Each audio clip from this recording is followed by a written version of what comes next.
저희가 야심차게 새로 준비한 코너입니다. 쇼미더머니. 네. 내게 돈을 보여줘. 자, 이 코너는 말이죠. 최순실 일가의 은닉 재산이 있을 수 있다. 있을 것이다.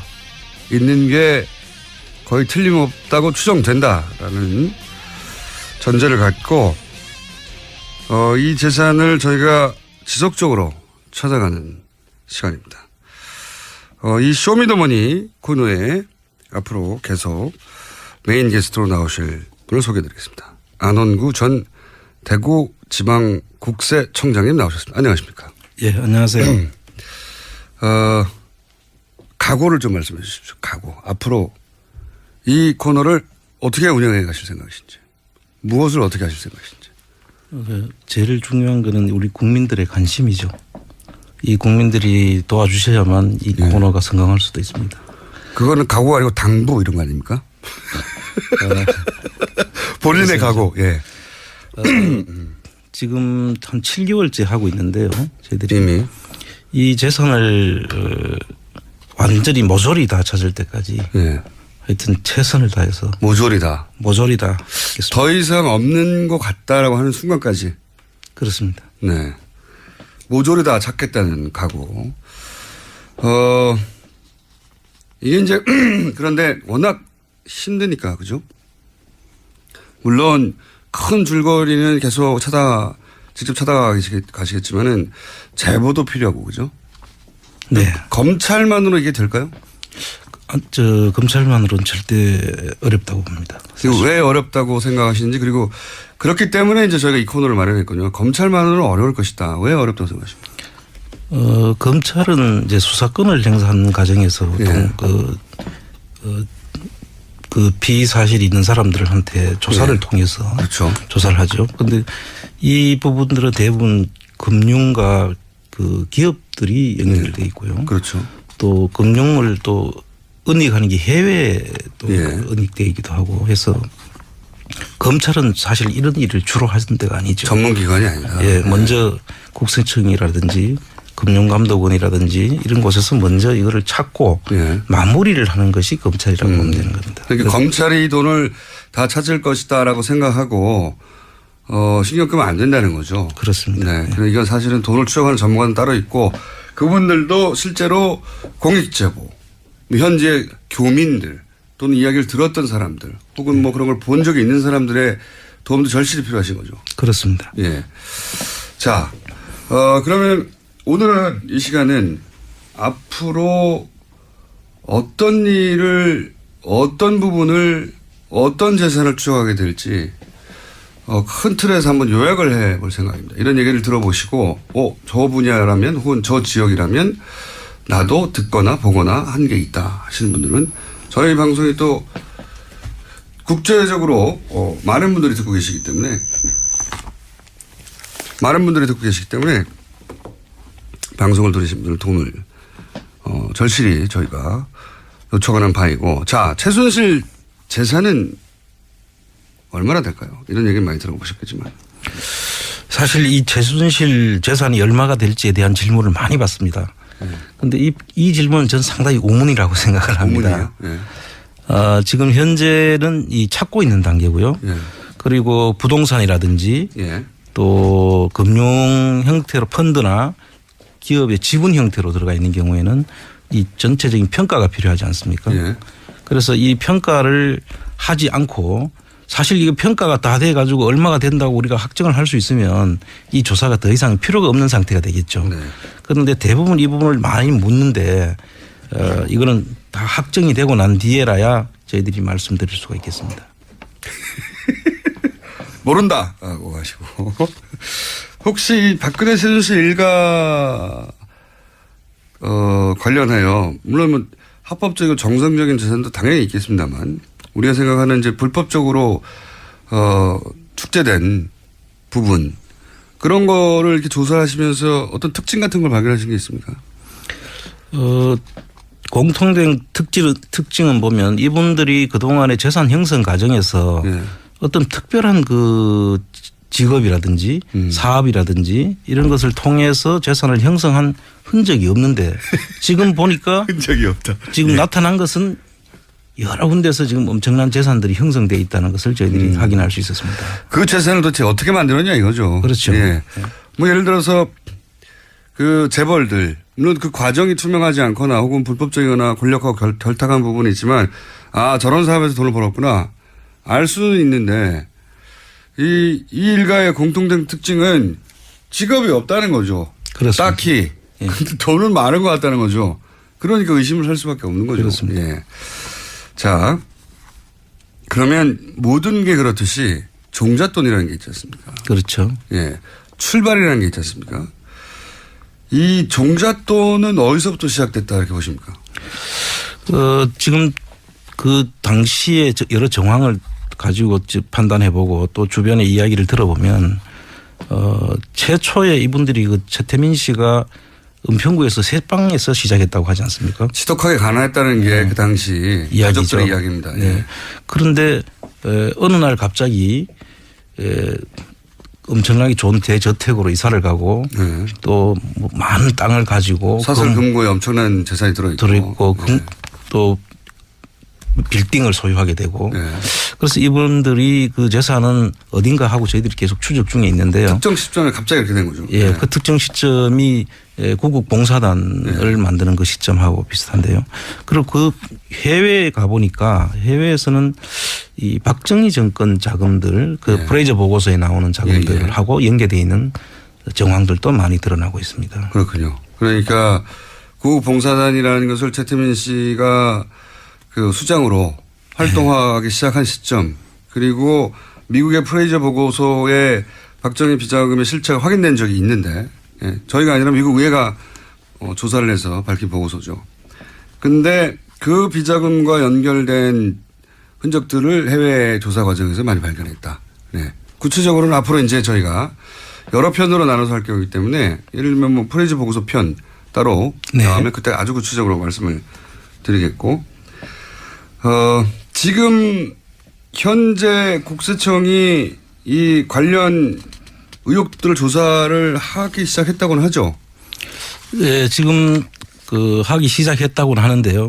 지금 그 부분에 대해서는 제가 의문이 좀 드는 게 국세청이 할 수 있는 그 부가제척 기관이라는 게 있어요. 조사를 할 수 있는 기관. 네. 형사법에서는 공소시효라고 하죠. 네. 그 국세청에서도 조사를 할 수 있는 기간이 정해져 공소시효하고 있는데 비슷한 거. 부가제척 기간입니다. 그 기간이 5년이고 조세범 처벌법에 의하더라도 10년까지 연장할 수밖에 그밖에 안 없습니다. 돼요? 예. 아. 그래서 사실 그 저희들이 재산 근원까지 찾아가려면 네. 국세청이 할 수 있는 범위가 한계가 있죠. 종잣돈을 찾을 수가 없군요. 그렇게. 그렇습니다. 아. 그 이후 그 존속단이 어떻게 불어났는가 하는 과정을 일부 찾을 수 있지만. 그렇습니다. 지금은 이제 이 뿌리부터 찾아가 보자는 게 저희 프로젝트니까요. 예. 자, 그러니까 국세청도 특별법이 제정되거나 따로 뭔가 특별한 규정이 마련되지 않으면 현재로서는 종잣돈을 찾기 어렵다. 예, 그렇게 말씀드리고. 그러나 저희는 한번 시도해 보겠다는 겁니다. 그리고 그 구국봉사단도 말씀하셨는데 구국봉사단 이후에 유경재단도 자주 등장하지 않습니까? 그렇습니다. 유경재단의 흔적들도 있습니까? 예, 유경재단 흔적은 뭐 사회 문제까지 일으켜 가면서 예. 그 가족들까지 재산 다툼을 했다는 거 아닙니까? 그러면서 5천 살인 사건이 생긴 거죠. 네. 그래서 그런 부분들을 속엔 다 돈이 들어 있습니다. 사실은 그 근저에. 갈등의 핵심은. 예, 그렇습니다. 그래서 지금도 뭐 재수사를 해야 된다고 하지만 그 돈을 받으러 나갔다가 뭐 그런 사고가 일어났다고 지금 짐작들 하고 있지 않습니까? 예. 그 사고 뭐 이거 말씀하시니까 제가 잠깐 짧게 언급하자면 오촌 살인 사건의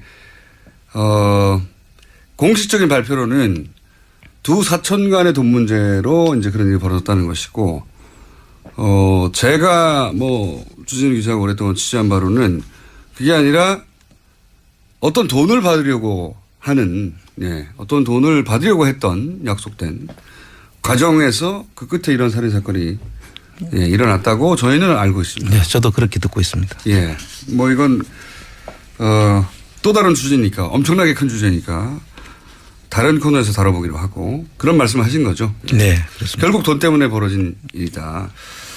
자, 그렇게 종잣돈 얘기도 하겠지만 그 이후에 쭉 거의 40여 년간 그 종잣돈이 이제 불려지는 과정이 있지 않습니까? 네. 불려지는 과정.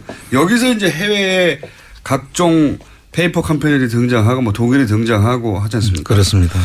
요것도 앞으로 다룰 텐데 특히 이 부분은 국내에서 거의 언급이 안 되다가 사실상 안홍구 청장님이 독일을 가서 실제 말로만 듣다가 네. 실제 그 현장도 찾아가 보고 네. 또 그런 페이퍼 컴퍼니도 찾아가 보고 하면서 점점 확신을 하시게 된 거잖아요. 그렇습니다. 이 대목도 좀 설명해 주십시오. 저희들이 이제 독일을 간 게 아마 올해 연초인데요. 네. 연초에 참고로 자비로 추적 중이십니다. 이게 무슨 기관이나 예. 또는 뭐 정부나 틀림없이 그럴 것 같다고 생각하시죠. 아닙니다. 안홍구 청장님은 지금 자비로 이 추적을 하고 있습니다. 네. 돈 좀 필요하십니까? 돈을 찾으면 일부 주는 거 아니에요? 아, 목적이 나왔어요. 목적이. 쇼미더머니의 목적이. 예를 들어 진짜로 한 1조를 찾으면 그중에 일부를 포상금으로 줍니까? 원래 국세청에서? 그것까지는 제가 국세청에서 주는 건 아니고요. 네. 아마 그 잃어버린 돈을 찾아주면은 일부 보상금으로 주는 걸로 알고는 있습니다. 네. 돈 주고 그랬을 때 주인이 감사. 예. 아무 근거 없는 얘기였습니다. 보상금은. 자. 지금 저희들이 독일을 가서 보니까 페이퍼 컴퍼니를 많이 만들어 놨어요. 네. 이제 보통 페이퍼 컴퍼니는 세금을 줄이기 위해서 조세 피난처 같은데 네. 페이퍼 컴퍼니를 만드는데 이분들은 세금 목적보다는 자금을 이전해서 네. 국내에서 숨기기 위해서 간 것 같이 보입니다. 네. 그런 페이퍼 컴퍼니가 한 독일에 한 400개에서 500개 정도. 저희들이 찾은 것만 그렇습니다. 찾은 것만요? 그 뒤에는 엄청나게 더 있을 수도 있죠. 네. 지금 저희들이 한계가 있으니까 네. 저희들이 접근하는 방법은 상당히 우회적으로 접근을 하고 있으니까 그래서 한 4,500개 정도 저희들이 지금 찾았고요. 그다음 나머지 그 것들은 뭐 더 있을 걸로 보지만 국내 부분도 또 있습니다. 국내에도 이분들이 가지고 있는 회사의 형태를 보면 대부분의 그 실질적인 회사 운영 형태가 아닙니다.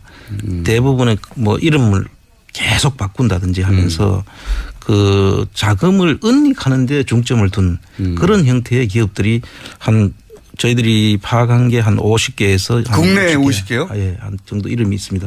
그런데 그 이름들은 일부는 이름들이 계속 바뀌기 때문에 네.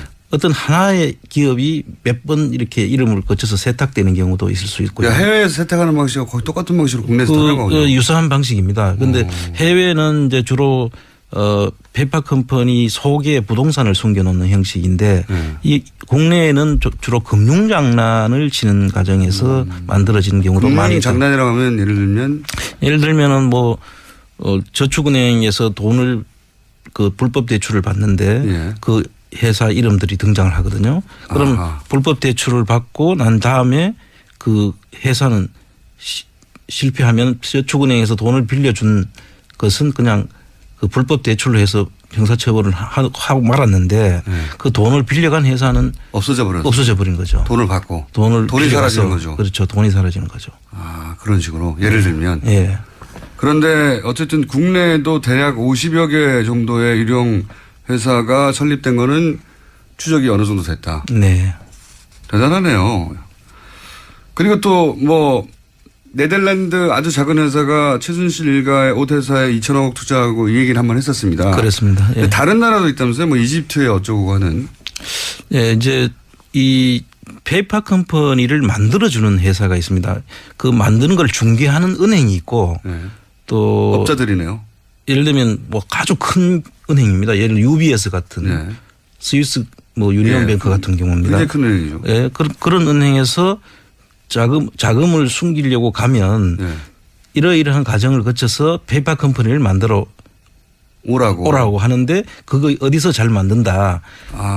그런 거죠. 예를 들면 브로커들이 있군요. 예, 파나마에 있는 그 모색 폰세카라는 그런 그 회사는 법률 회사예요. 그런데 그게 전문적으로 이런 페이퍼 컴퍼니를 만들어주는 회사입니다. 브로커 회사군요. 예. 그게 이번에 밝혀진 거죠. 뉴스타파에서 ICIJ에서 판사 네. 보도에 나온 그 내용들이 일부 밝혀진 겁니다.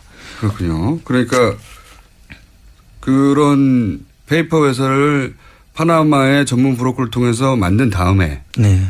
그런 다음에 그 페이퍼 컴퍼니를 통해서 어쨌든 자금을 은닉하는 방식으로. 그렇습니다. 그래서 그거를 이집트 얘기는 뭡니까? 그 이집트는 이제 그러한 모색 폰세카는 아닌데 그 유럽에도 그런 회사들이 좀 있습니다. 그 독일에도 있고요. 네. 그 중에서 어디든 없잖아 있군요. 예, 다 있습니다. 그래서 그 회사에서 최순실 일가의 그 페이퍼 컴퍼니를 만들어준 사람이 있는데 네. 그 사람하고 연계된 사람이 또 독일의 이태리에 있는 회사께 다시 독일에다 또 독일 지점을 만드는데 그 사람이 관여를 합니다.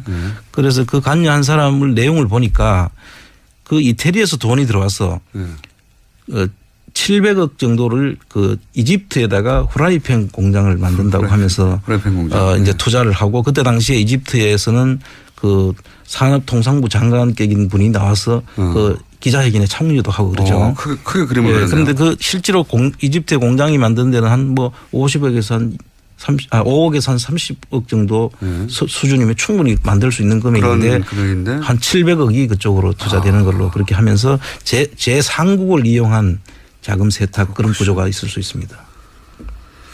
전문가의 영역이군요.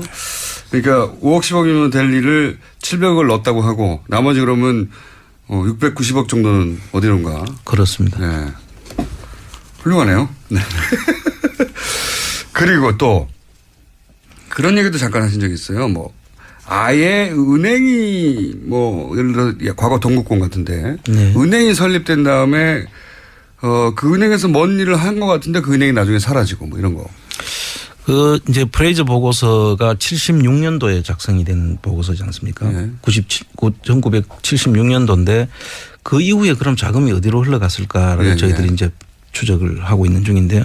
그때 스위스 대표부가 예. 외환은행 프랑크푸르트 지점이 스위스 대표부를 네네. 만들죠. 네. 그런데 그 프랑크푸르트 지점장이었던 분이 박근혜 씨의 그 이종 사촌 오빠 네네네. 그분이 이제 거기서 이제 스위스 지점장을 하면서 스위스 대표부를 만드는 시점이 그 네. 시점입니다. 없던 대표부를 만들죠. 그렇습니다.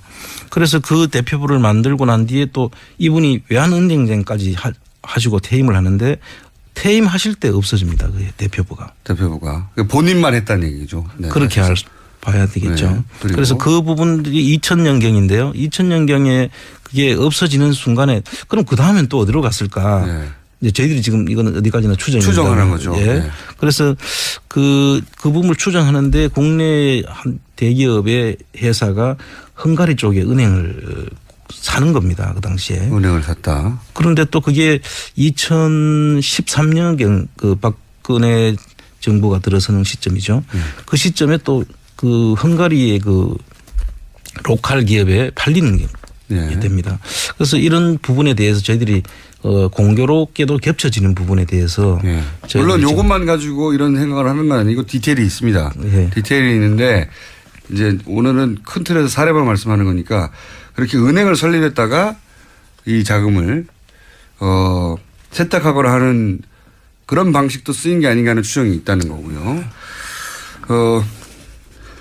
예를 들어서 아까 말씀하신 페이퍼 컴퍼니 또는 뭐 은닉 재산에 관련된 정보들은 기본적으로 자비로 하시고 조사권이 없는데 그러면 여태까지는 이 내용들을 어떻게 파악해 오신 겁니까? 예, 지금 이 내용을 지금 저희들이 파악하는 과정에서 이 가장 감사한 부분이 독일 교포 중에 몇 분이 생업을 포기하고 거의 여기에 미쳐가지고 저희들한테 이 계속 제보를 주고 계시는 분이 있고 저하고 계속 그 채널을 유지하면서 대화를 하고 있습니다.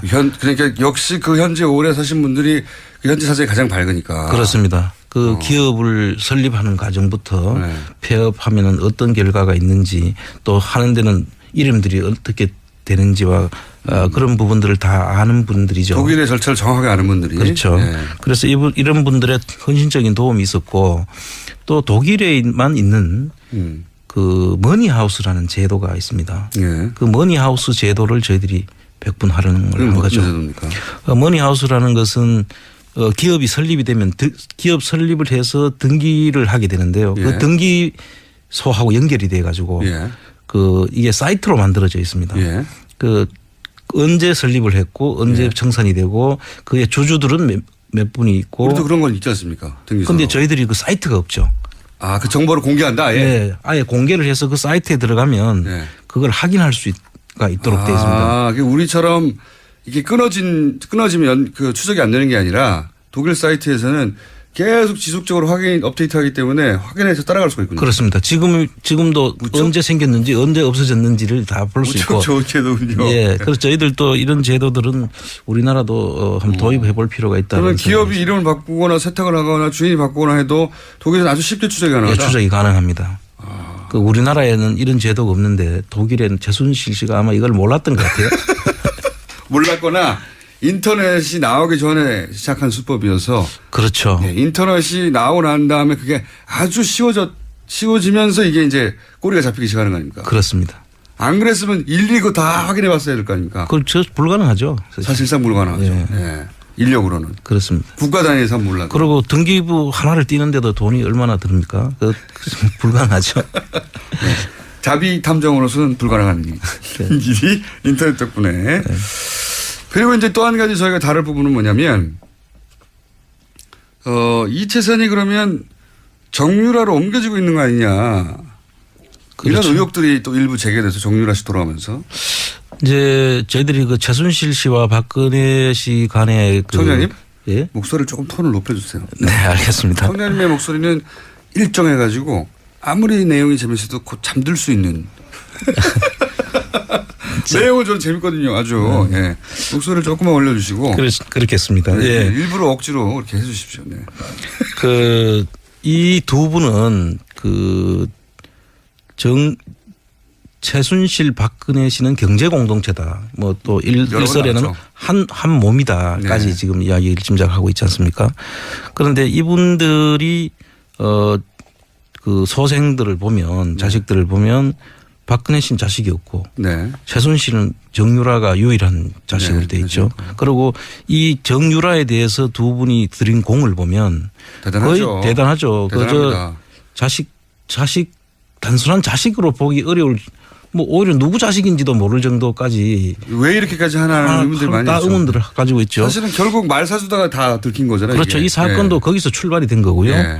그래서 이분들이 결국 정유라한테로 이 많은 자금들이 뭐 사회에 환원할 생각은 없었을 거고 그러면은 전부 다 정유라에게 갔지 않겠나라는 게 이게 뭐 공통 그런 추측이죠. 추정을 하다가 네, 예. 그렇죠. 그래서 이래 보니까 그 당시에 그 KB 프랑크푸르트 지점장 예. 그분하고 그리고 또 저 부분이 있죠. 그 평창동에 예. 평창동이란다. 평창군에 정유라 최순실의 명의로 되어 있는 땅이 있죠. 네네네. 거기 아방궁을 지으려고 했다고 하는 보도가 있었죠. 예. 그 보도가 이명박 정부 때 네. 이명박 씨의 아들 그 이시영의 이름으로 그 땅을 사고 네. 그 내곡동 사저. 내곡동 사저 사건이죠. 그거 저희한테 들켜가지고 못했는데. 그렇죠. 그 내곡동 사저의 그 판박입니다. 예. 그러니까 아들 이름으로 땅을 사고 정부 예산으로 집을 짓고 결국 나중에 상속 없이 대물림할 수 있는 그런 그렇죠. 구조를 만들었던 거죠. 그리고 똑같죠. 그때 똑같습니다. 이게. 내곡동 사저라는 게 결국은 국가가 지어주는 거였는데 그렇습니다. 알고 보면 결국은 아들이 가져가는 구조. 그렇습니다. 그걸 들켜가지고 못해가지고 특검을 해가지고 저희를 굉장히 미워해요. 이명박 대통령께서. 근데 사실 특검도 뭐 제대로 밝히지 하지 못했죠. 못했죠. 예. 네, 그래서 지금 이 부분들은 동일한 유형의 그 기법이 똑같네요. 기법이 똑같습니다. 그리고 이게 여기는 한 기법이 더 들어가는 게 그 예. 일대 땅을 사게 되면 대통령 그 퇴임 후에 사저가 되기 때문에 예. 없는 도로도 내줘야 될 거고요. 그렇죠. 그럼 그 주변 인근 땅들 값이 다 올라가죠. 도로가 나게 되면. 맹지가 도로가 나서 대통령이 산다는데. 대통령이 살게 되면 뭐 네. 땅값이 엄청 올라가겠죠. 그래서 조금 한 단계 더 나아간 그런 진화된 기법이 아닌가 저희들이 보고 있습니다. 내용이 굉장히 재밌습니다. 자, 앞으로 계속 다룰 내용이고요. 한 가지만 더 하고 오늘은 뭐 많습니다. 앞으로 이제 조력자들도 누군지 찾아볼 것이고 그 외에 다른 흐름들, 뭐 기업들과의 뭐 스포츠 토토와의 관계라든가 굉장히 많은 얘기를 할 텐데 오늘 한 가지만 더 하고 마무리할게요. 오늘은 첫 시간 앞으로 이런 걸 다룰 겁니다. 얘기 듣고 흥미 있거나 아는 바가 있는 분들은 저희한테 꼭 제보를 해 주시거나 청량님에게 직접 연락을 하셔도 됩니다. 청량님 하나 이 용도로 폰 하나 만드시죠. 그러겠습니다. 그래서 공개하는 것으로. 네. 자, 제가 여쭤보고 싶은 게 뭐냐면 국세청장 한승희 후보자 청문회에서 박영선 송영길 의원이 이재용 부회장이 여기에 숨겨뒀던 5천억 원을 합법적으로 그러니까 자진신고하면 문제 삼지 않는 방식으로 2015년 말인가요? 예, 15년에서 2016년 3월 말까지. 까지. 예. 그 사이에 만약에 세금 포탈을 했는데 자진신고하면 뭐 뭔가 경감을 준다거나 혹은 문제 삼지 않는다든가 공개하지 않고 있기 때문에 잘 모르는 상황인데 구체적인 내용은 그런 질의를 했어요. 국세청에서 5천억을 그렇게 다른 사람들도 많이 있는데 그중에서 이제 이재용 부회장이 5천억을 그런 식으로 면제해 주거나 혹은 뭐 받아주거나 신고를 그런 적이 있느냐. 그랬더니 한승희 후보자가 그것은 개별 특정인에 대한 세납 관련이기 때문에 여기서는 말해줄 수 없다 하고 이제 넘어갔습니다. 넘어갔고 아직 그 이후의 소식은 보도가 안 되고 있는데 만약에 이게 이제 두 사람이나 질의를 했기 때문에요. 예, 여당에 근거가 있다고 전제하고 제가 여쭤보면 제가 이제 이런 생각을 했었거든요. 그때 보도가 나왔을 때. 그렇다면 이거는 사실상 비자금을 국세청이라는 통로를 통해서 합법화해 준 거 아니냐. 네, 그런 셈이죠. 예. 근데 이런 식으로 여기에서 탈세한 것을 국세청이 자진 신고만 하면 해결해 줄게 이런 적이 과거에 있었습니까? 국세청에 계셨으니까. 한 번도 없었죠. 그죠? 이게 최초의 일이고요. 그거는 잡아내는 거 아닙니까 원래는? 그렇습니다. 이게 이제 이거 비슷한 내용으로 있을 때는 국가 거의 비상사태 예를 들면 IMF 환란 때 네. 기업들이 이제 인수합병을 하고 구조조정을 해야 되지 않았습니까? 예. 그럴 때는 뭐 은행하고 이해관계가 서로 상충될 때 뭐 예. 경제개혁은 경제개혁은 아니고 지금 그 부총리 경제부총리 예. 그리고 재정부 장관께서 이거를 그 은행장들이라든지 관계인들을 전부 모아가지고 이거는 우리가 이렇게 법상은 이렇게 되어 있지만 청장님 목소리 좀 톤 높여주세요. 그 급한 이런 상황에서는 우리가 이런 부분들을 좀 정리를 해야 되기 때문에 초법적으로 그렇죠. 돈이 필요하니까. 예. 그렇게 하면서 한 경우는 있습니다. 그러나 이렇게 이런 경우는 없는 것이 이게 더 제가 좀 심각하게 보는 것은 2017년이면은 한 90개 국가와 정보 교환을 해서 저희들이 자료를 확보할 수 있는 기간이 예. 정해져 있습니다. 지금. 그런데 그 시점을 직전에. 앞두고 예. 이 기간을 6개월을 정해 가지고 특별히 그 기간에는 세금만 내면 예. 그 뒤에 조치들은 그동안 포털한 거는 봐준다는 거 아닙니까? 예를 들면 뭐 조세범 처벌법으로 고발을 해야 될 수도 있고 예. 형사처벌을 할 수도 있는 거거든요. 예. 그리고 또 뭐 그 자금 해외로 보내는 경우에는 예. 그 외환거래법 위반도 문제가 될 수 있고요. 말씀의 요지는 이거네요. 2017년이면 들킬 뻔했던 것을 2015년에 자진신고하면 봐줄게라고 하는 이례적인 방식으로 합법화하는 창구를 열어줬다 이렇게 해석할 수 있다는 거 아닙니까? 제가 볼 때는 이제 그렇게 상당히 의심이 되는. 진짜로 그런 식으로 5천억이 들어왔다면. 그런데 지금 이제 그날 또 확인은 안 해줬죠. 안 해줬죠. 이재용 씨는 아니다고 말하지도 않았고 이제 NCMD를 했는데요. 예. 다만 이제 제가 볼 때는 꼭 그 사람만 한 거는 아닐 테고 예.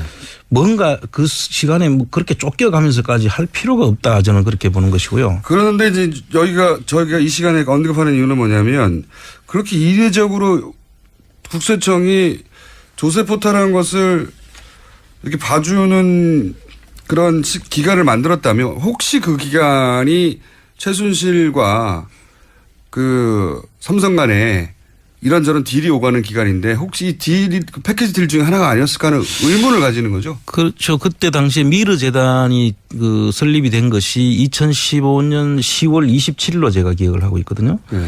그런 시기에 그 2015년 10월 1일부터 2016년 3월 31일까지 6개월간을 그 자진 신고 기간으로 했는데 자진 신고제라고 이름을 붙이는데 사실 제도는 계속돼야 제도죠. 그렇죠. 원포인트로 그냥 하고 마는 거고 이 뒤엔 절대로 안 된다라고 하는데 그리고 또 2017년도에 와서는 그 금융정보 공개 서로 교환을 할 수 있도록 그 협상이 이루어져 있는 상태에서 이걸 급하게 이렇게 할 이유는 없죠. 오늘 여기까지 하겠습니다. 이상하죠. 자, 쇼미더머니 앞으로 이런 주제들을 오늘은 겉핥기만 한 겁니다. 예. 심도 있게 다뤄서 결국은 은닉된 재산을 다 찾아낼 때까지. 네. 그 사이에 목소리 톤을 높여주시고요. 노력하겠습니다. 제2의 폰도 자비로 마련해 주십시오. 알겠습니다. 자, 오늘 여기까지 듣겠습니다. 지금까지 안원구 전 국세청장이었습니다. 대구 국세청장이었습니다. 감사합니다. 감사합니다. 많은 분들이 듣고 계시기 때문에 방송을 들으신 분들 도움을 절실히 저희가 요청하는 바이고, 자, 최순실 재산은 얼마나 될까요? 이런 얘기를 많이 들어보셨겠지만 사실 이 최순실 재산이 얼마가 될지에 대한 질문을 많이 받습니다. 그런데 이 질문은 저는 상당히 우문이라고 생각을 합니다. 네. 지금 현재는 이 찾고 있는 단계고요. 예. 그리고 부동산이라든지 예. 또 금융 형태로 펀드나 기업의 지분 형태로 들어가 있는 경우에는 이 전체적인 평가가 필요하지 않습니까? 예. 그래서 이 평가를 하지 않고 사실 이거 평가가 다 돼 가지고 얼마가 된다고 우리가 확정을 할 수 있으면 이 조사가 더 이상 필요가 없는 상태가 되겠죠. 네. 그런데 대부분 이 부분을 많이 묻는데 이거는 다 확정이 되고 난 뒤에라야 저희들이 말씀드릴 수가 있겠습니다. 모른다라고 하시고 혹시 박근혜 최순실 일가 관련하여 물론 뭐 합법적이고 정상적인 재산도 당연히 있겠습니다만 우리가 생각하는 이제 불법적으로 축제된 부분 그런 거를 이렇게 조사하시면서 어떤 특징 같은 걸 발견하신 게 있습니까? 공통된 특징은 보면 이분들이 그동안의 재산 형성 과정에서 네. 어떤 특별한 그 직업이라든지 사업이라든지 이런 것을 통해서 재산을 형성한 흔적이 없는데 지금 보니까 흔적이 없다. 지금 나타난 것은 여러 군데서 지금 엄청난 재산들이 형성되어 있다는 것을 저희들이 확인할 수 있었습니다. 그 재산을 도대체 어떤 보고서에 박정희 비자금의 실체가 확인된 적이 있는데 예, 저희가 아니라 미국 의회가 조사를 해서 밝힌 보고서죠. 근데 그 비자금과 연결된 흔적들을 해외 조사 과정에서 많이 발견했다. 네. 구체적으로는 앞으로 이제 저희가 여러 편으로 나눠서 할 거기 때문에 예를 들면 뭐 프레이즈 보고서 편 따로 네. 다음에 그때 아주 구체적으로 말씀을 드리겠고 지금 현재 국세청이 이 관련 의혹들 조사를 하기 시작했다고는 하죠. 네, 지금 그 하기 시작했다고는 하는데요. 지금 그 부분에 대해서는 제가 의문이 좀 드는 게 국세청이 할 수 있는 그 부가제척 기간이라는 게 있어요. 조사를 할 수 있는 기간. 형사법에서는 공소시효라고 하죠. 네. 그 국세청에서도 조사를 할 수 있는 기간이 정해져 공소시효하고 있는데 비슷한 거 부가제척 기간입니다. 그 기간이 5년이고 조세범 처벌법에 의하더라도 10년까지 연장할 수밖에 없습니다. 예. 그래서 사실 그 저희들이 재산 근원까지 찾아가려면 네. 국세청이 할 수 있는 범위가 한계가 있죠. 종잣돈을 찾을 수가 없군요. 그렇게. 그렇습니다. 그 이후 그 존속단이 어떻게 불어났는가 하는 과정을 일부 찾을 수 있지만 그렇습니다.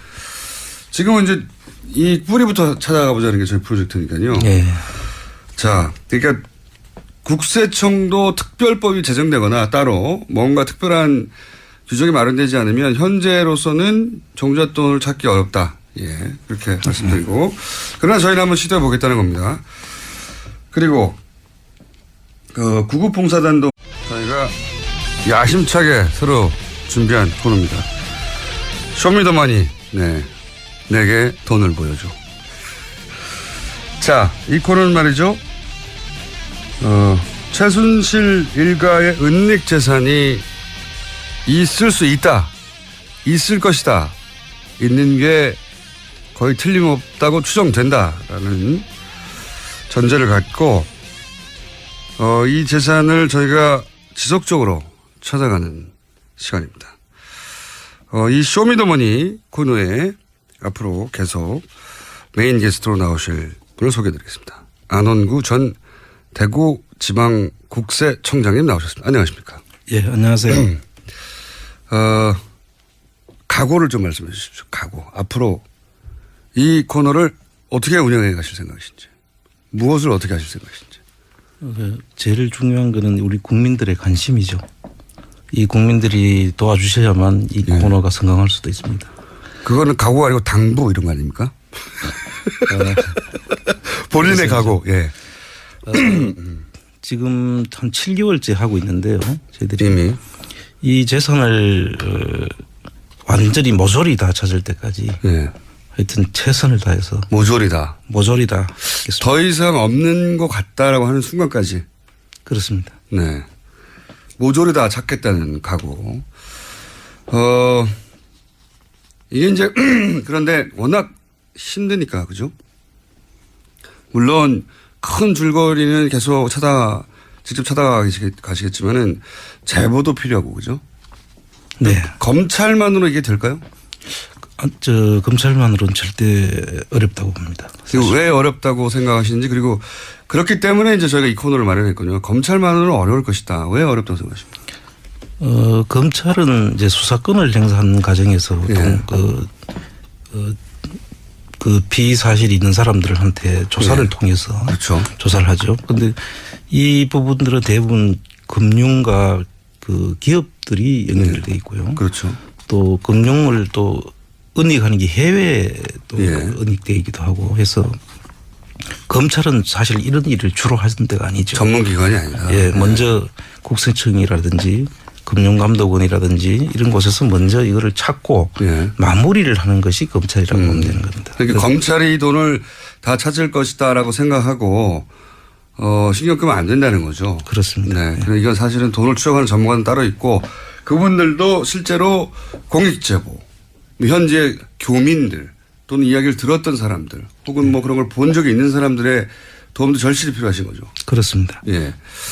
자, 그러면 오늘은 이 시간은 앞으로 어떤 일을, 어떤 부분을, 어떤 재산을 추적하게 될지 큰 틀에서 한번 요약을 해볼 생각입니다. 이런 얘기를 들어보시고, 저 분야라면 혹은 저 지역이라면 나도 듣거나 보거나 한 게 있다 하시는 분들은 저희 방송이 또 국제적으로 많은 분들이 듣고 계시기 때문에 어떻게 만들었냐 이거죠. 그렇죠. 예.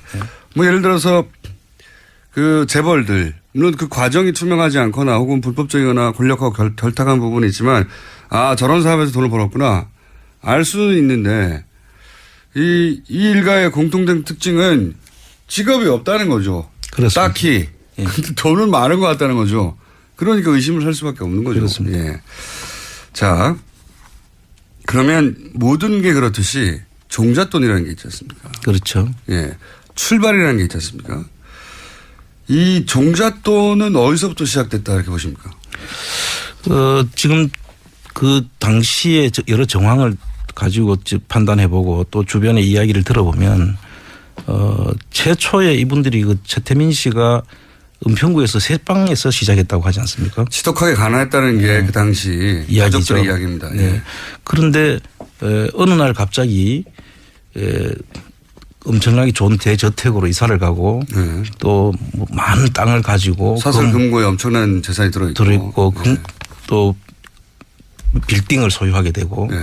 그래서 이분들이 그 재산은 어딘가 하고 저희들이 계속 추적 중에 있는데요. 특정 시점에 갑자기 이렇게 된 거죠. 예, 네. 그 특정 시점이 구국봉사단을 만드는 그 시점하고 비슷한데요. 그리고 그 해외에 가보니까 해외에서는 이 박정희 정권 자금들 그 프레이저 보고서에 나오는 자금들하고 연계되어 있는 정황들도 많이 드러나고 있습니다. 그렇군요. 그러니까 구국봉사단이라는 것을 최태민 씨가 그 수장으로 활동하기 시작한 시점 그리고 미국의 프레이저